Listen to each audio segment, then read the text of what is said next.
Welcome back to FAB Automotive Detailing. In this video, I will be reviewing the Wax Shop's paint correction products. Let's do it.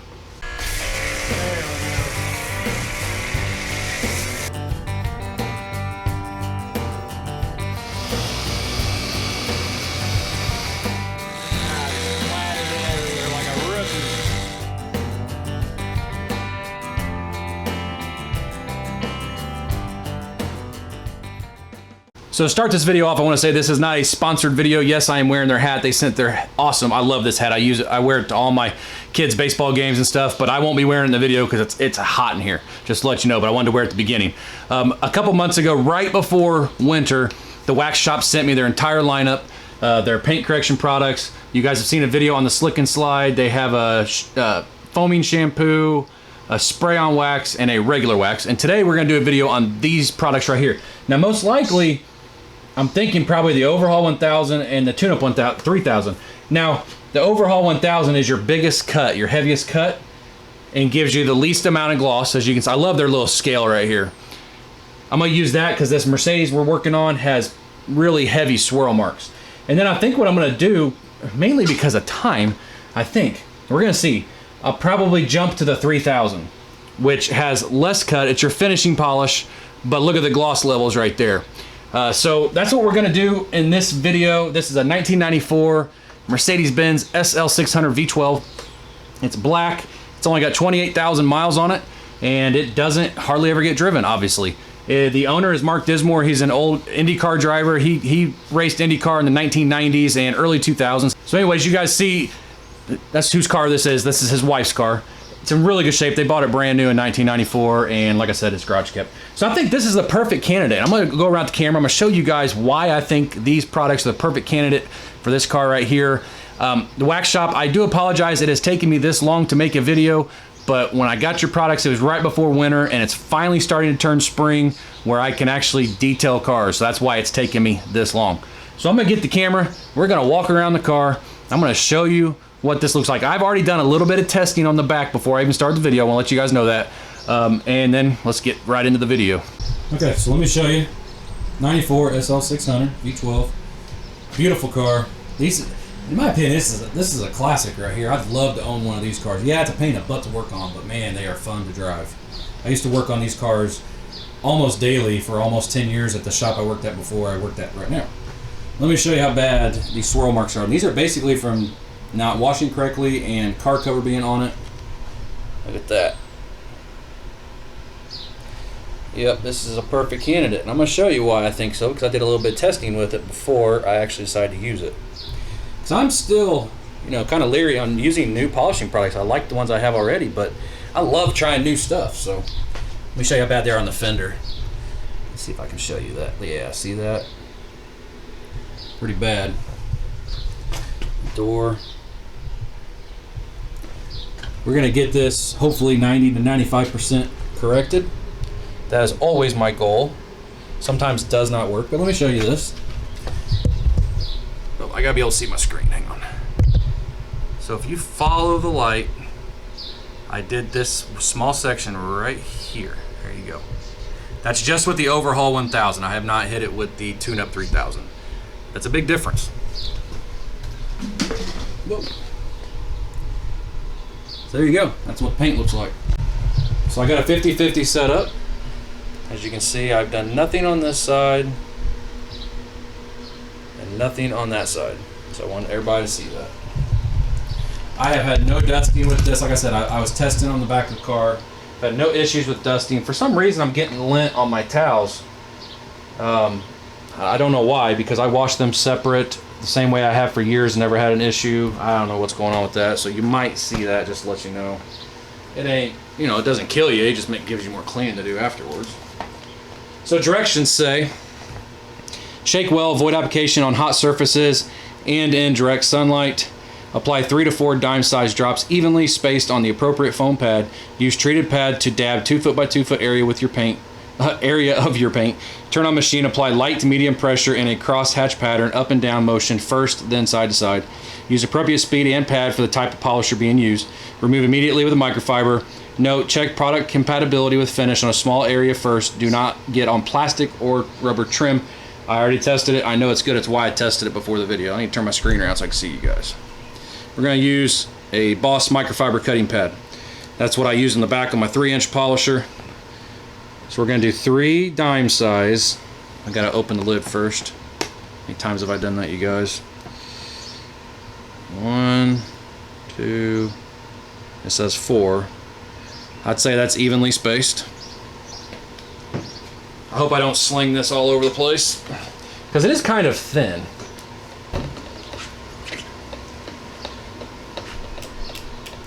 Gonna start on low speed and then we'll work our way up. All right.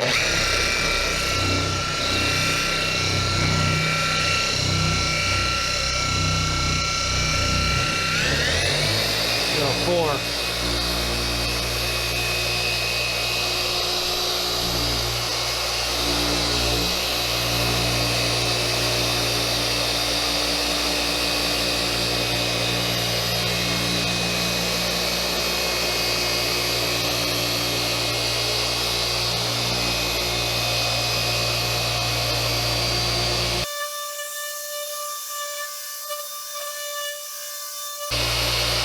Last pass was going a little quick because it's drying.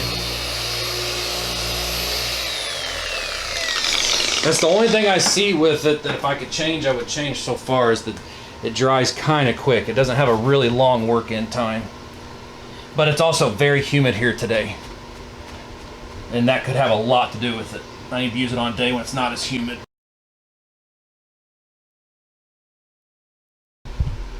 So I said something a minute ago that as I was doing this last section off camera, I was sitting there thinking, I was like, you're an idiot, Brian. See, I'm human.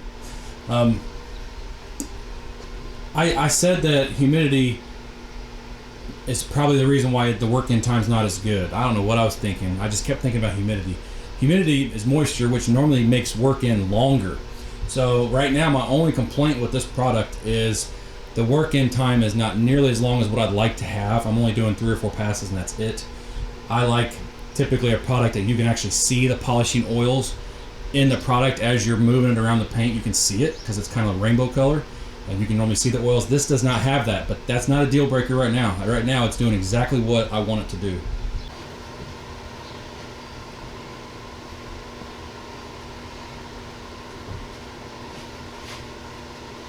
Okay, let me get my panel wipe. I'm gonna go ahead and remove the tape. Let me make sure before I do that. Yeah, I'm gonna go ahead and remove the tape so I can hit it with my panel wipe at the same time.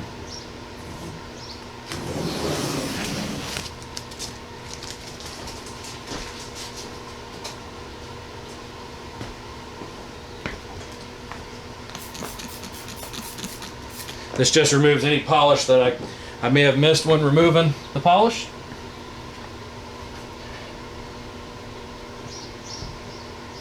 There's a lot of oxidation on this paint too, which is kind of wild since it doesn't really ever go outside. But it's definitely got some. That cleaned up nice, it looks like. Now it could be a little cloudy, like I said, it is humid today. Let me see what humidity is really quick. I think I've got it over here somewhere.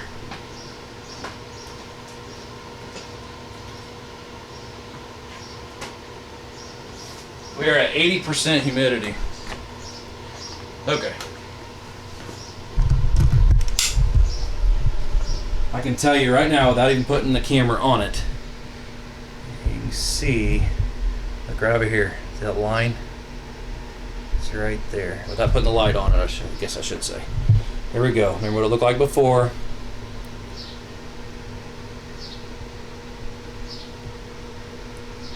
Humongous difference.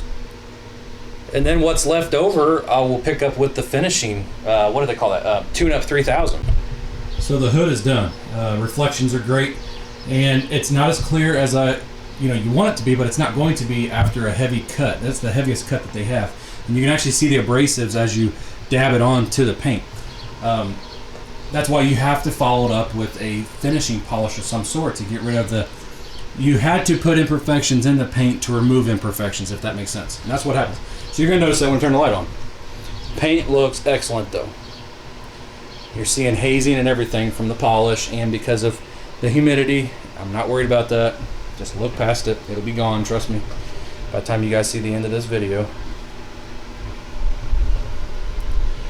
But it looks extremely good. I wasn't turning the light right for you guys. Real happy with it. And this is not perfect paint. I'm going for 90 to 95% paint correction, but look at that. That's my son's bike. It's up there. Look at that. Looks real. Looks like it's right there on top of this hood. What I'm going to do is I'm going to finish using the Overhaul 1000 on the entire vehicle, and then we'll come back and we'll put the Tune-Up 3000 and we'll see what that stuff does.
Okay, so the first round is done, and I'm going to be honest with you, it took me all afternoon because paint was really bad.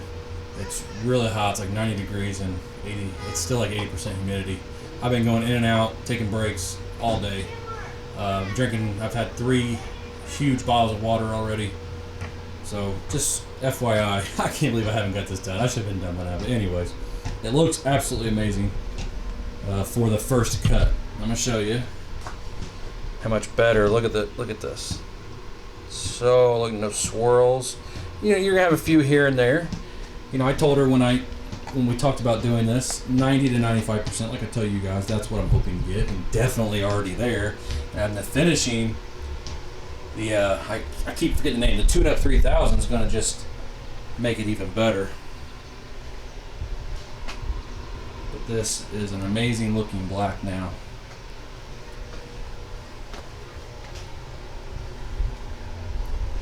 I am wore out, my back is killing me, but I'm going to try to get the Tune-Up 3000 at least done tonight.